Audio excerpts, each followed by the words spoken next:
জিলহজ মাসের চাঁদ যে ব্যক্তি দেখবে সে যেন তার নখ এবং তার চুল এগুলো যেন আর না কাটে। চাঁদ দেখে ফেলেছেন, কুরবানি করা পর্যন্ত এখন চুল আর নখ যেন সে না কাটে। যদি না কাটেন তাহলে কি হবে? আপনি একটা পূর্ণাঙ্গ কুরবানির নেকি পাবেন ইনশাআল্লাহ। আর একটা কুরবানির নেকি কি জানেন? কুরবানির পশুর গায়ে যতগুলো লোমকূপ আছে ততগুলো নেকি আপনার আমলনামায় যুক্ত হবে ইনশাআল্লাহু আজ্জা ওয়া জাল। এই জিলহজ মাসের প্রথম 10 দিন সম্পর্কে আল্লাহ পাক সূরা ফজরের মধ্যে শপথ করেছেন, ওয়াল ফাজরি, ফজরের কসম, ওয়া লায়ালিন আশর, এবং এই 10 রাতের কসম। এই 10 রাত বলতে এখানে জিলহজ মাসের এই 10 দিন এবং 10 রাতকে বোঝানো হয়। এর ফজিলত সম্পর্কে নবী সাল্লাল্লাহু আলাইহি ওয়াসাল্লাম একটা হাদিসে বলছেন, সহিহ বুখারীর হাদিস, আনাস রাদিয়াল্লাহু আনহু ইবনে আব্বাস রাদিয়াল্লাহু আনহুমা থেকে বর্ণিত, নবী করিম সাল্লাল্লাহু আলাইহি ওয়াসাল্লাম বলেছেন যে মা মিন আইয়ামিন আমালু সালিহু ফীহিন্না আহাব্বু ইলাল্লাহ মিন হাযিহিল আইয়ামিল আশরা। আল্লাহ পাকের কাছে এই 10 দিন অর্থাৎ জিলহজ মাসের প্রথম 10 দিনের নেক আমল যত বেশি প্রিয়, আল্লাহর কাছে জিলহজ মাসের প্রথম 10 দিনের নেক আমল যত বেশি প্রিয়, অন্য কোনো আমল এত বেশি প্রিয় না। অন্য কোনো আমল, এটা বুঝতে গিয়ে সাহাবায়ে কেরাম প্রশ্ন করছেন, ক্বালু, তারা বলছেন, ইয়া রাসূলুল্লাহ, হে আল্লাহর রাসূল, বলুন সাল্লাল্লাহু আলাইহি ওয়াসাল্লাম, ওয়ালাল জিহাদু ফি সাবিলিল্লাহ, আল্লাহর পথের জিহাদও কি নয়? আমরা তো জানি ইসলামের সর্বোচ্চ চূড়া হচ্ছে আল্লাহর পথের জিহাদ।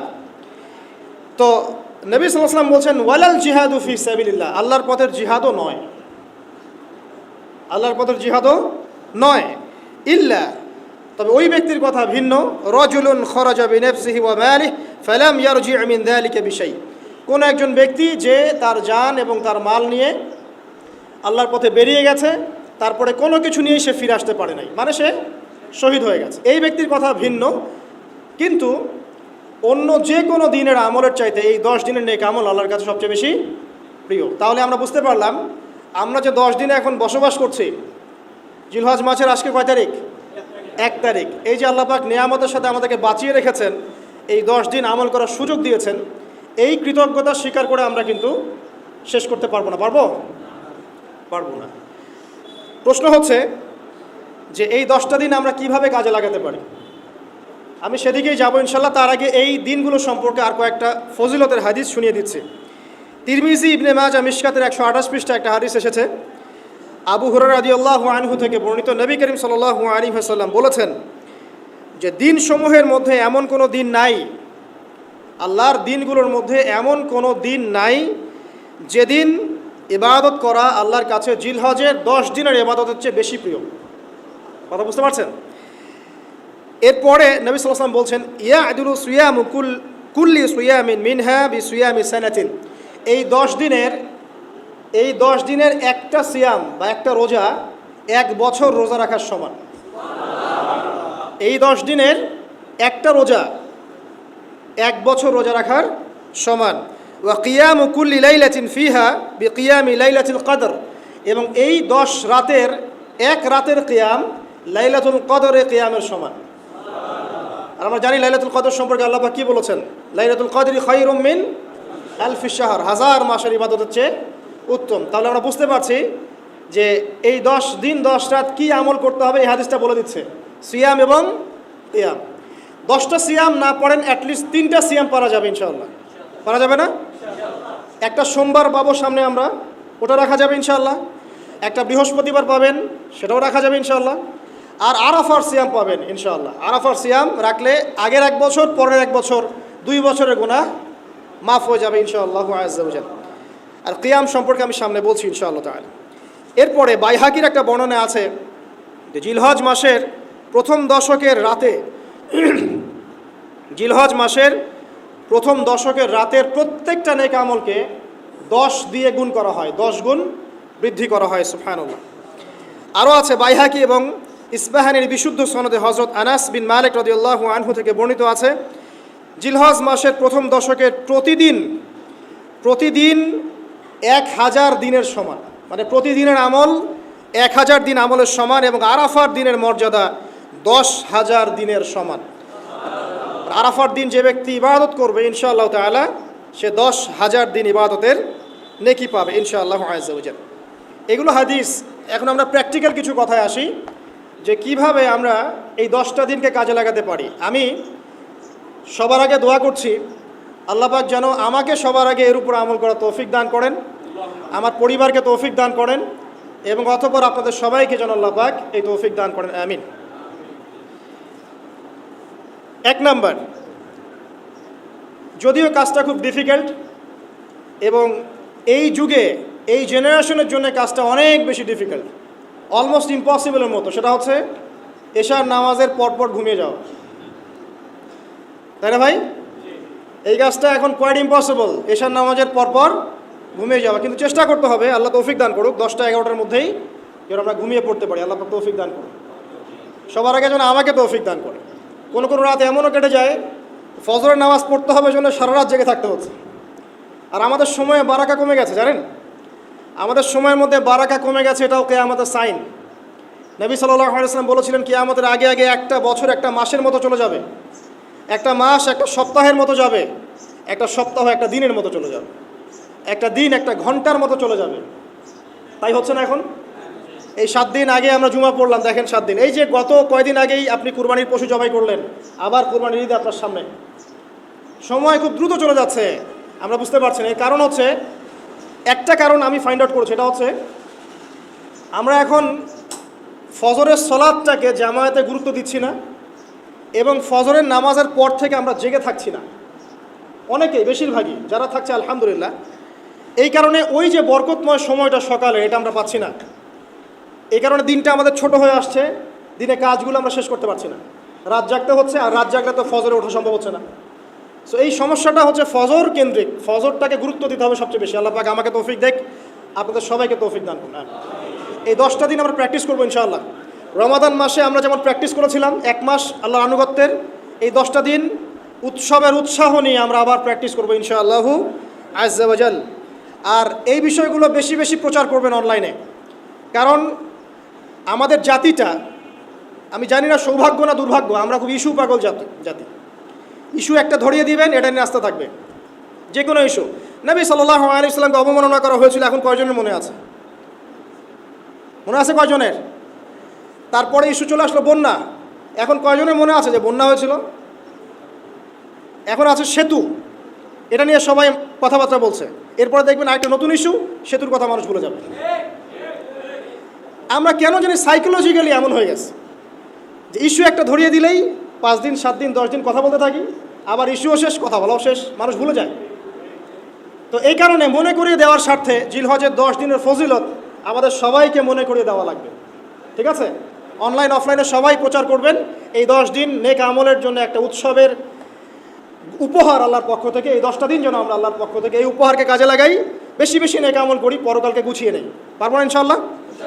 ইনশাআল্লাহ। প্রথম কাজ, আর্লি ঘুমিয়ে যাওয়ার চেষ্টা করা। 2 নাম্বার, ফজরের নামাজের মিনিমাম আধা ঘন্টা আগে ঘুম থেকে ওঠার চেষ্টা করা। ফজরের নামাজ কয়টা আপনাদের এখানে? 4:30টায়, 4টা বা 4:45টায় ওঠার চেষ্টা করতে হবে। আল্লাহ পাক তৌফিক দান করুন। ওযু ইস্তেঞ্জা করার পরে মিনিমাম 2 থেকে 4 রাকাত নফল নামাজ পড়বে, মিনিমাম 2 থেকে 4 রাকাত নফল নামাজ পড়বে। আমরা জানি যে আমরা নবী সাল্লাল্লাহু আলাইহি ওয়াসাল্লামের মতো তাহাজ্জুদ পড়তে পারবো না, পারবেন? তার 2 রাকাত নামাজে তিনি প্রায় 4 পারা কোরআন তেলাওয়াত করেছেন। 2 রাকাত নামাজে 4 থেকে 4.5 পারা কোরআন তেলাওয়াত করেছেন। আমরা কি পারবো? আমরা পারবো না। মিনিমাম 2 রাকাত নামাজ বা 4 রাকাত নামাজ তো পড়তে পারি। এবং ওই সময়টা হচ্ছে দোয়া কবুলের সময়। আল্লাহ পাক প্রথম আসমানে নেমে আসেন। আল্লাহ পাক কীভাবে নেমে আসেন এটা আল্লাহ পাকের ব্যাপার, এটা নিয়ে আমাদের মাথা ব্যথা ঘামানোর দরকার নাই। আল্লাহ নেমে এসে আহ্বান করতে থাকেন, কারো কি কোনো চাওয়া আছে আমার কাছে, আমি সেই চাওয়া পূরণ করে দিব। কেউ কি অসুস্থ আছো, আমাকে ডাকলে আমি শেফা দিয়ে দিব। কেউ কি আমার কাছে ক্ষমা চাইবে, আমি ক্ষমা করে দিব। কেউ কি আমাকে ডাকবে, আমি তার ডাকে সাড়া দেব। এভাবে ফজর পর্যন্ত আল্লাহ পাক আহ্বান করতে থাকেন, কিন্তু আমরা আসলে ঘুমিয়ে থাকি। আল্লাহ পাক আমাদেরকে মাফ করে দিন এবং এই নেক সময়গুলোকে কাজে লাগানোর তৌফিক আল্লাহ পাক দান করুন, আমিন। এরপরে আমরা চলে আসবো ইনশাআল্লাহ ফজর জামাতে। এবং নামাজের বাহ্যিক মাসআলাগুলোকে নিয়ে বেশি বাড়াবাড়ি করবেন না, অভ্যন্তরীণ বিষয় নিয়ে ফোকাস করেন। বাহ্যিক মাসআলা নিয়ে আমরা যথেষ্ট বাড়াবাড়ি করেছি। অভ্যন্তরীণ যে বিষয়টা আছে, নামাজের আধ্যাত্মিকত্ব, নামাজের রুহানিয়াত, নামাজের মাআরিফাত, আল্লাহকে পাওয়া, নামাজের আত্মশুদ্ধি, ইহসান, এটা নিয়ে বেশি ফোকাস করে। আমরা তর্ক করি হাত বাঁধা নিয়ে, তাই না? হাত বাঁধা নিয়ে, রফুল ইয়াদায় নিয়ে, আমিন নিয়ে, এগুলো নিয়ে আমরা তর্ক করি। কয়জন তর্ক করেছি যে নামাজে কতটুকু মনোযোগ থাকলো তাই নিয়ে? কোনটা বেশি ইম্পর্টেন্ট? নামাজ যদি মনোযোগই না থাকে, আমার হাত বাঁধা দিয়ে আল্লাহ পাক যায় আসে নাকি? একটা বাহ্যিক আমল করেছি, আল্লাহ পাক নেকি দিবেন, ঠিক আছে ইনশাআল্লাহ। নামাজের ইহসানটা সবচেয়ে বেশি গুরুত্বপূর্ণ নয় কি? ফাওয়াইলুল লিল মুসাল্লিন আল্লাযীনা হুম আন সালাতিহিম সাহুন, যারা নামাজ সম্পর্কে উদাসীন। তো নামাজে দাঁড়িয়ে যদি আমি সারা দুনিয়ার বিষয় চিন্তা করতে শুরু করি, তাহলে আমার হাত কোথায় বাঁধলাম এটা কি আল্লাহ পাক দেখবেন? আল্লাহ পাক আমাদেরকে বোঝার তৌফিক দান করুন যে মূল বিষয় কোনটা সেটা নিয়ে ফোকাস করি। আমরা মুসলিমরা জাতি হিসাবে এখন মূল বিষয়গুলোকে বাদ দিয়ে গৌণ বিষয় নিয়ে বেশি ফোকাস করি। এটা আমাদের অধঃপতনের অন্যতম একটা কারণ। আল্লাহ পাক আমাদেরকে বোঝার তৌফিক দান করুন, আমিন। জামাতে নামাজ পড়ার পরে আপনারা চলে যাবেন না হুট করে, এখানে বসে থাকবেন। বসে বসে তাসবিহ তাহলিল করবেন, জিকির আজগার করবেন। খুব কমন তাসবিহ আছে কিছু, আয়াতুল কুরসি পড়বেন একবার, সূরা ফালাক, ইখলাস, নাস 3 বার করে পড়বেন। তারপরে আল্লাহুম্মা আনতাস সালাম ওয়া মিনকাস সালাম তাবারাকতা ইয়া যাল জালালি ওয়াল ইকরাম পড়বেন। আল্লাহুম্মা আইন্নি আলা যিকরিক ওয়া শুকরিকা ওয়া হুসনি ইবাদাতিক পড়বেন। আল্লাহুম্মা ইন্না নাসআলুকা ইলমান নাফিআন ওয়া আমালান মুতাকাব্বালান ওয়া রিজকান তাইয়্যিবা, এটা পড়বেন। দরুদ শরীফ পড়বেন 10 বার। তারপরে পড়বেন রাদিতু বিল্লাহি রাব্বান ওয়া বিল ইসলামি দীনান ওয়া বিমুহাম্মাদিন নাবিয়্যা 3 বার। হাসবি আল্লাহ লা ইলাহা ইল্লা হু আলাইহি তাওয়াক্কালতু ওয়া হুয়া রাব্বুল আরশিল আযীম 7 বার। সুবহানাল্লাহি ওয়া বিহামদিহি আদাদা খালকিহি ওয়া রিদা নাফসিহি ওয়া জিনাতা আরশিহি ওয়া মিদাদা কালিমাতিহি 3 বার। তারপরে আর অনেক আছে, বলতে গেলে আসলে সময় শেষ হয়ে যাবে। আমি একটা বইয়ের নাম বলে দিই, এই বইয়ের মধ্যে সব পাবেন, ঠিক আছে? বইটার নাম হচ্ছে হিসনুল মুসলিম। কি নাম? হিসনুল মুসলিম। অ্যাপসও আছে, পকেটে অ্যাপস রাখতে পারেন, পকেট সাইজ বই পাওয়া যায়, পকেটে রাখতে পারেন। নামাজের পরে খুলে খুলে পড়বেন। এগুলো করতে কি আপনাকে কেউ বাধা দিবে? এগুলো করলে কি আপনি সন্ত্রাসী হয়ে যাবেন, মৌলবাদী হয়ে যাবেন, জঙ্গি হয়ে যাবেন? এই আমলগুলো করবেন, ছাড়বেন না, ঠিক আছে? আমল ছাড়বেন না। আমল সেই জিন্দেহি বানতা হয়, একটা কথা আছে, আমল দিয়েই জীবন গঠিত হয়, জীবন গড়ে। আল্লাহ পাক তৌফিক এনায়েত করুন। আরেকটা কথা বলি, ফজরের নামাজের পরে চেষ্টা করেন আধা ঘন্টা থেকে 1 ঘন্টা কোরআন তেলাওয়াত করার জন্য।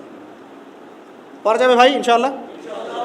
আবার বলছি, প্রত্যেক হরফে 10 নেকি পাবেন ইনশাআল্লাহ। কোরআন তেলাওয়াত করলে, অর্থ না বুঝেও যদি তেলাওয়াত করেন, প্রত্যেক হরফে 10 নেকি পাবেন ইনশাআল্লাহ।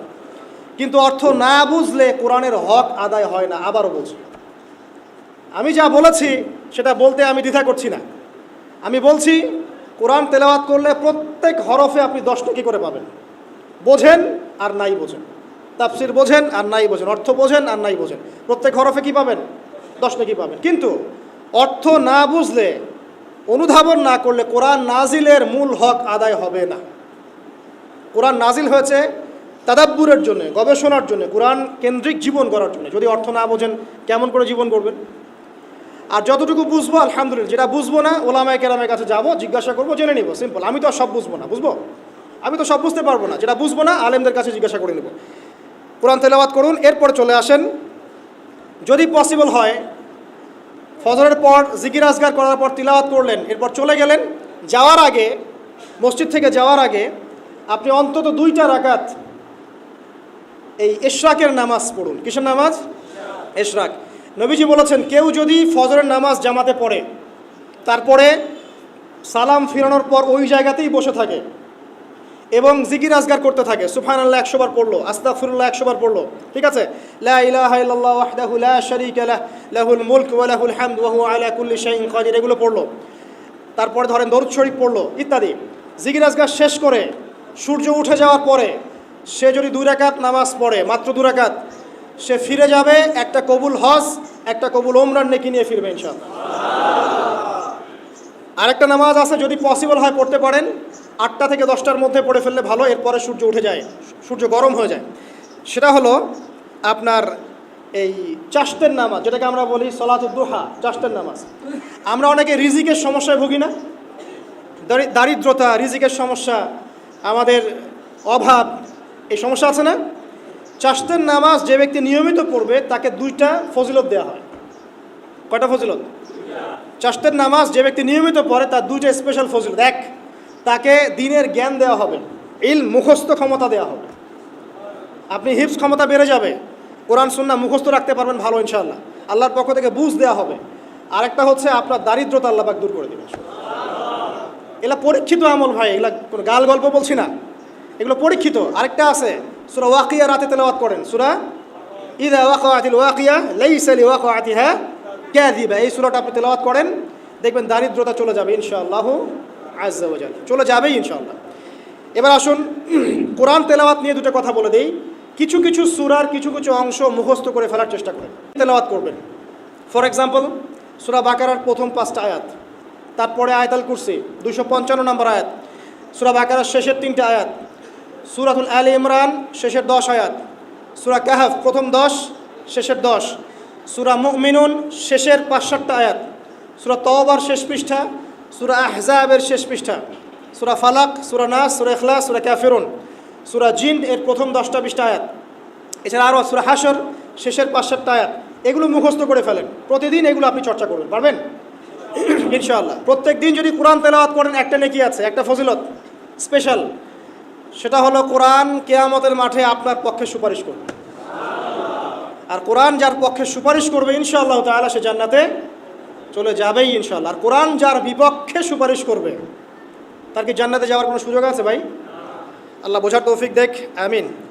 চারটের পরে বাকি যে নামাজগুলো আছে যোহর, আসর, মাগরিব, এশা, এগুলো আমরা জামায়াতে আদায় করার চেষ্টা করবো ইনশাআল্লাহ আযজা ওয়া জাল। আল্লাহ পাক আমাদের সবাইকে তৌফিক দান করুন। আজকে জুমার নামাজে আমরা যেমন সবাই এসেছি, একইভাবে যেন আসর, মাগরিব, এশাতেও সবাই আসতে পারি, এই নিয়াত আমরা পাকাপোক্ত করি। যদি জামাত না পান, ঘুমিয়ে থাকেন বা ভুলে যান, যখনই ঘুম থেকে উঠবেন তখনই নামাজ, যখনই ঘুম থেকে উঠবেন তখনই নামাজ। যদি ভুলে যান, মনে হবে তখনই নামাজ। ঘুমিয়েছিলেন, ফজর হয়ে গেছে, 8টা বেজে গেছে, উঠবেন, আগে ফজরের নামাজ কাজা করবেন, তারপরে অন্য কিছু ছাড়ার কোনো অবকাশ নাই। মান তারাকা সালাতান মুতাআম্মিদান ফাকাদ কাফার, একটা হাদিসে নবীজি বলেছেন, যে ব্যক্তি নামাজ ইচ্ছাকৃতভাবে ইচ্ছা করে ছেড়ে দিল, ইচ্ছা হইলো পড়লাম, ইচ্ছা হইলো পড়লাম না, ফাকাদ কাফার, সে ব্যক্তি কুফরি করবে। বাইনাল আবদি ওয়া বাইনাশ শিরকি ওয়াল কুফরি তারকুস সালাহ, একজন আল্লাহর বান্দা আর একজন মুমিন মুসলিম এর মধ্যে পার্থক্যই হচ্ছে নামাজ। এমন হাদিস আছে যে প্রচণ্ড রকম জালেম ফেরাউনের মতো শাসক সম্পর্কে সাহাবীরা জিজ্ঞাসা করেছিলেন, যদি এরকম জুলুম হয় ইয়া রাসূলুল্লাহ, আমরা কি করব? আমরা কি প্রতিহত করব না? নবীজি বলেছেন, ইল্লা মা সাল্লাও, না, যতক্ষণ তারা সালাত আদায় করে ততক্ষণ তাদের বিরুদ্ধে যেও না। তার মানে নামাজ নাই, ইসলামের খাতায় নাম নাই। অতএব নামাজ কাজা হয়ে গেলেও কাজা করবেন, ভুলে গেলেও নামাজ আদায় করবেন। যদি জামাত না পান বাসায় পড়বেন, যদি পসিবল হয় মসজিদে জামাত শেষ হয়ে গেছে বাসায় জামাত করে পড়বেন। নামাজের কোনো মাফ, আল্লাহ পাক তৌফিক দান করুন, আমিন। এরপরে আসেন, 2টা নামাজ আছে এটা আমরা পড়ি না, বা অনেকে পড়ি অনেকে অবহেলা করি, কিন্তু এটা বড় ফজিলত আছে, বলবো। বেলাল রাদিয়াল্লাহু আনহু নাম শুনেছেন? যখনই নবী সাল্লাল্লাহু আলাইহি ওয়াসাল্লাম জান্নাতে যেতেন, মানে জান্নাত আল্লাহ পাক তাকে দেখাতেন, তখনই তিনি তার বেলাল রাদিয়াল্লাহু আনহুর পায়ের শব্দ শুনতে পারতেন। বেলাল রাদিয়াল্লাহু আনহুর পায়ের শব্দ তিনি শুনতে পারতেন। আর একজন যোগ্য নেতা যিনি, তিনি তার অনুসারীর পায়ের শব্দও চিনেন। কথা বুঝতে পারছেন? আচ্ছা, গলার ভয়েসও চিনেন। তো বেলাল রাদিয়াল্লাহু আনহুকে তিনি জিজ্ঞাসা করলেন, হে বেলাল, তুমি কি এমন আমল করো যার ফলশ্রুতিতে তুমি জান্নাতে আমার সামনে সামনে হাঁটছো? সুবহানাল্লাহ।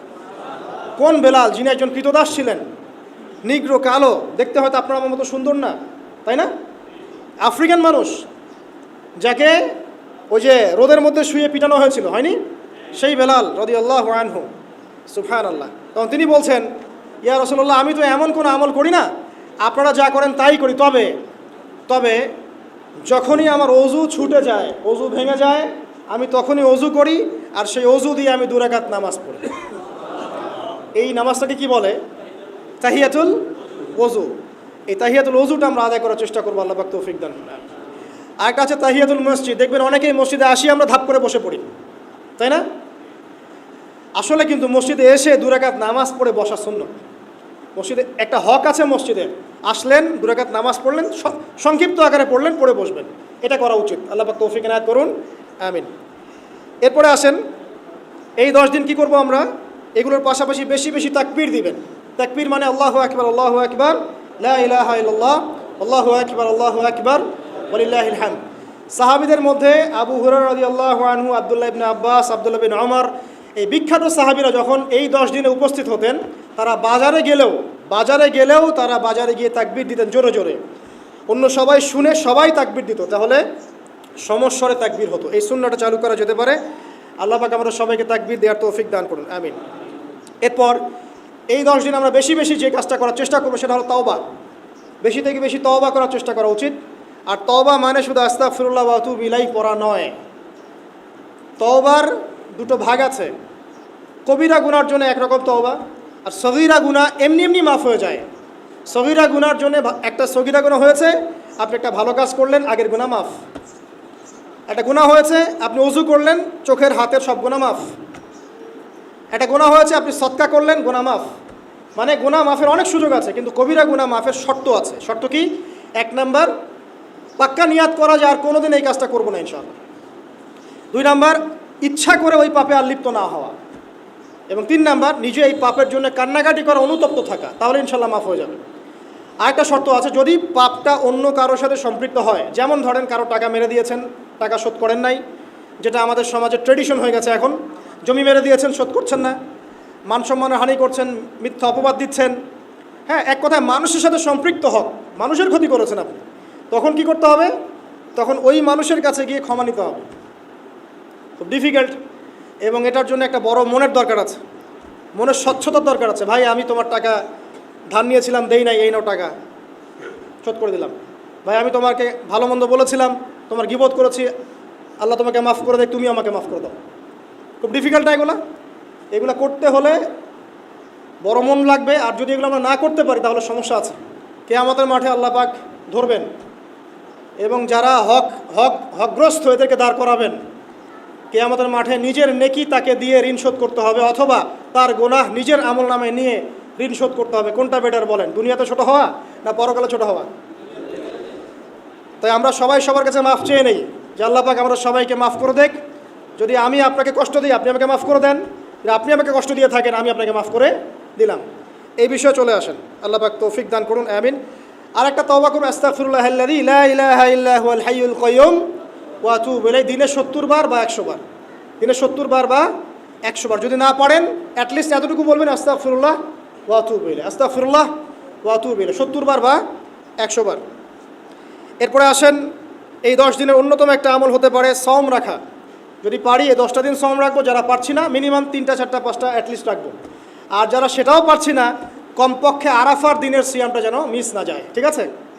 আরাফার দিনের সওম যেন মিস না যায়। আল্লাহ পাক তৌফিক এনায়েত করুন সবাইকে, আমিন। আরাফার দিনের সওম বিগত 1 বছর, আগামী 1 বছরের গুনাহ মাফের কারণ হয়ে যাবে ইনশাল্লাহ। যত গুনাহ আমরা করেছি 1 বছরে, আরাফার সওম রাখলে সমস্ত গুনাহ মাফ হয়ে যাবে। একটা হাদিসে পড়েছিলাম, ইবলিস আরাফার দিনে সবচাইতে বেশি অনুতপ্ত হয়, মানে হতাশায় ভোগে। একটু আগে বললাম না, ইবলিস আমাদের প্রতিবন্ধকতা, সে সবচেয়ে বেশি হতাশায় ভোগে আরাফার দিনে। আরাফার দিনে আল্লাহ পাক কাছাকাছি চলে আসেন, রহমত নাজিল হতে থাকে, সেটা দেখতে পারে। এবং আরাফার দিনে আল্লাহ পাক যত মানুষকে মাফ করে দেন এবং জাহান্নাম থেকে মুক্তি দেন, তা অন্য কোনো দিনে করেন না। অগণিত অসংখ্য মানুষকে আল্লাহ পাক আরাফার দিনে মাফ করে দেবেন ইনশাআল্লাহ। অতএব এই দিন সওম রাখতে হবে। কারা সওম রাখবে? যারা হজ করছে না তারা রাখবে, মানে আমরা যারা হজ করতে যেতে পারিনি এবার, তারা রাখবো ইনশাআল্লাহ তাআলা। এছাড়া বেশি বেশি সওম রাখার চেষ্টা করা উচিত এই 10 দিন। ফজিলত একটা হাদিস একটু আগে বলেছি, একটা সওম আপনার কি হবে? 1 বছর সওমের নেকি পাওয়া যাবে ইনশাআল্লাহ তাআলা। হজ এবং উমরা করা, যারা এই 10 দিনে হজ উমরা সুযোগ পেয়েছে, তারা আল্লাহ পাকের মেহমান। আমরা দোয়া করবো আল্লাহ পাক তাদের সবাইকে সুস্থতার সাথে হজ করা তৌফিক দান করুন, এবং আমাদেরকেও জীবনে অন্তত একটাবার হলেও মাকবুল হজ করা তৌফিক আল্লাহ পাক দান করুন, আমিন। এবং একটা হাদিস এসেছে, যে ব্যক্তি বিশুদ্ধভাবে হজ করতে পারে, মাকবুল হজ, মাবরুর হজ, সেই ব্যক্তি ওই দিনের মতো নিষ্পাপ হয়ে যাবে যেদিন তার মা তাকে প্রসব করেছিল। সুবহান। আরও একটা কাজ আছে এই 10 দিনে, সেটা হলো ঈদুল আজহা এবং কোরবানি। ইনশাআল্লাহ তাআলা নেক্সট যে খুতবা আসবে, সেই খুতবায় আমরা কোরবানি, এর মর্ম, এর গভীরতা, এর শিক্ষা নিয়ে আলোচনা করবো ইনশাআল্লাহ। তবে কোরবানির সামনে আছে, এই 10 দিনের মধ্যে আমরা পশু কিনবো। পশু কেনার সময় আপনি আপনার সামর্থ্যের সেরাটা কিনবেন, এবং পশুকে কেন্দ্র করে কোনো রকম শো অফ করবেন না। আমারটা 1,60,000, আমারটা 1,80,000, কত ভাই এত, গলায় লটকিয়ে দেওয়া, এইসব কাজ করতে যাবেন না, ঠিক আছে? কিন্তু পশুকে আপনি মহব্বত করবেন, পশুকে নিজ হাতে খাওয়াবেন, পানি পান করাবেন, যাতে তার প্রতি আপনার মহব্বত সৃষ্টি হয়। এবং এই মহব্বতের প্রাণীটাকে আপনাকে কুরবানি দিতে হবে। মনে রাখবেন, যিনি কুরবানি দিচ্ছেন তিনি যেন একজন ইসমাঈল আলাইহিস সালাম। যাকে কুরবানি দেওয়া হচ্ছে সে যেন যিনি কুরবানি দিচ্ছেন তিনি যেন একজন ইব্রাহিম আলাইহিস সালাম, আর যাকে কুরবানি দেওয়া হচ্ছে সে যেন একটা ইসমাঈল আলাইহিস সালাম। সবচেয়ে প্রিয় বস্তুটাকে কুরবানি করতে হবে। এই জন্যে আপনি আপনার সামর্থ্যের সেরাটা কিনবেন। এখানে অনেক মাসআলা আছে, আমি মাসআলাগুলো দিতে যাচ্ছি না। অনেক বড় বড় আলেম ওলামা আছেন, তাদের শরণাপন্ন হয়ে আপনারা এগুলোর মাসআলা নিয়ে নেবেন, ঠিক আছে? তবে আমি একটা বিষয় বলবো খালি, কুরবানিকে কেন্দ্র করে কোনো রকম রিয়া, অহংকার, লোক দেখানো কাজ করতে যাবে এবং পরিবেশ দূষণ হয় এমন কোনো কাজও করতে যাবে। জাস্ট ইসলামের সৌন্দর্য ফুটিয়ে তুলবেন, এর যে হক, মিসকিনের হক, আত্মীয়দের হক, এটা ঠিকঠাক মতো আদায় করবেন।